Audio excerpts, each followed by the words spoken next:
In this video, I'm showing you how to repair an iPhone XR front screen. The compulsory tools which are required for this repair were the pentalobe screwdriver, the tri-wing screwdriver, cross-wing screwdriver, prying tool or pick, and replacement XR screen. I use a spudger in my video just to speed up the process of this whole screen removal, but it's not required. I've had this iPhone XR in for repair, as currently the front screen is unresponsive to touch. The phone is in really poor condition. It also needs the rear glass to be replaced. I did quote the customer for this, but they were not willing to go on with the repair, so it's just going to be the front screen that we're replacing today. The first thing that we need to do is remove the two pentalobe screws which are located on the bottom of the phone. Once the two screws have been removed, we need to remove the screen from the phone. When watching other repair videos, it is suggested to use a heat gun to soften up the adhesive. In the video you'll see I did not do that. I did use the spudger, however it is possible without using the spudger. I just find it saves a lot of time when you're doing a lot of these type of repairs. In the past I have removed the screens just using the blue pick as shown in the video. When removing the screen, just take your time, be very gentle, and do not pry down the right hand side of the phone, as this is where the flexors are located. We now need to remove the three brackets, firstly starting off with the battery connector, as this has to be disconnected first. Next we're removing the bracket which secures the LCD and digitizer. This is held on by two tri-wing screws. Once the bracket's removed, pop off the two connectors. Next we're removing the bracket which secures the LCD and digitizer. This is held on by two tri-wing screws. Once the bracket's removed, pop off the two connectors. Next we'll be removing the bracket which secures the front sensors to the phone. This is held on by 5 screws, 3 tri-wing screws and 2 cross-wing screws. Once this bracket's been removed, you'll be able to pop off the connector for the front sensors and remove the assembly away from the phone. Once the front assembly has been removed from the phone, at this point you will clear off the adhesive. If you were wanting to replace the seal in order to keep the phone water resistant, I did advise this to the customer, but they were not happy with the additional cost, so this was not carried out in this repair. Next, we remove the 4 screws securing the ear speaker to the screen assembly and gently bend this back. This will now give us access to the ambient light sensor and the microphone. Be very gentle. If this flex is damaged, Face ID will no longer work on your device. The microphone and ambient light sensor is held down by adhesive, which again is recommended to be softened by a heat gun, but in this video, as you see, I took my time and just used a spudger to remove the adhesive. When the ambient light sensor is removed, you will notice a small metal bracket. Put this aside. The screen which I'll be putting into the phone was purchased by the customer from eBay at around £80. It appears to be a Chinese copy, not a genuine OEM screen, but as the customer supplied this and asked me to fit it, I will be fitting this. Next we will be removing the screws which secure the back plate to the LCD. This is secured by 8 tri-wing screws.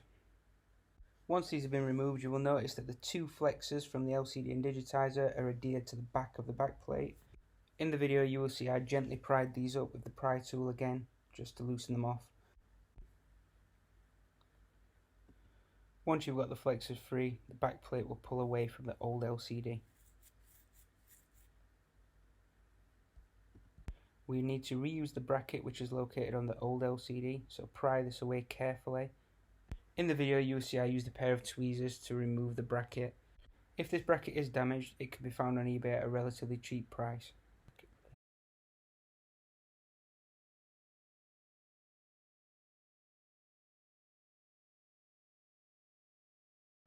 Once the bracket's removed, the old LCD can be disposed of. Take the back plate and thread the flex cables through the back plate and seat the back plate on the back of the new LCD. You will find that the adhesive which already exists on the back plate will be enough to hold down the new flex cables. Now replace the 8 tri-wing screws which we removed earlier.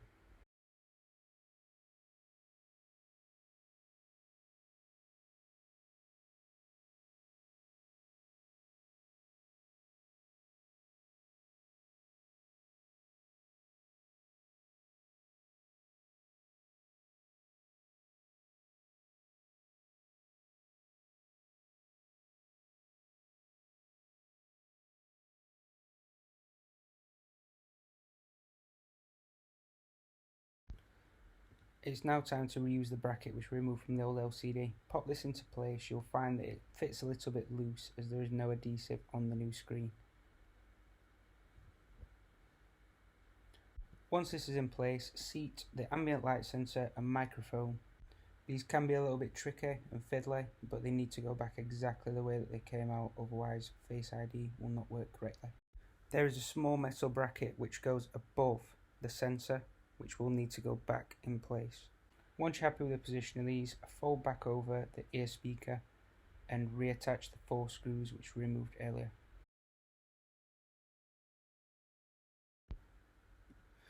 Now we are ready to connect the screen back to the phone. So grab the phone, hold the display on the right hand side against the right hand side of the phone, and firstly reconnect the front sensor connector. Once this is connected, place the 5 screws which we removed previously.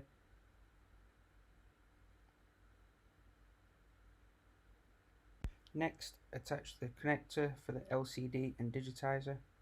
Once these are clicked back into place, replace the bracket and the 2 screws which we removed earlier.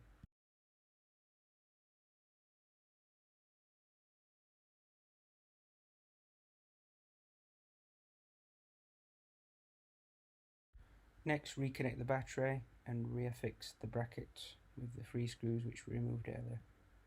Once this is complete, we can test the phone. I'd advise testing the display fully before popping the display back down into the phone, as there is always a risk of damaging the screen when removing it from the phone.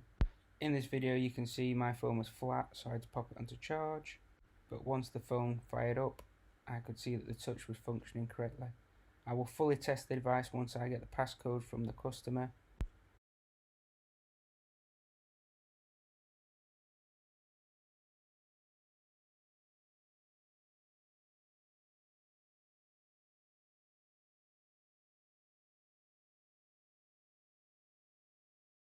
To pop the screen back down, you need to clip the top in first and then work around the phone slowly, pushing it back into place.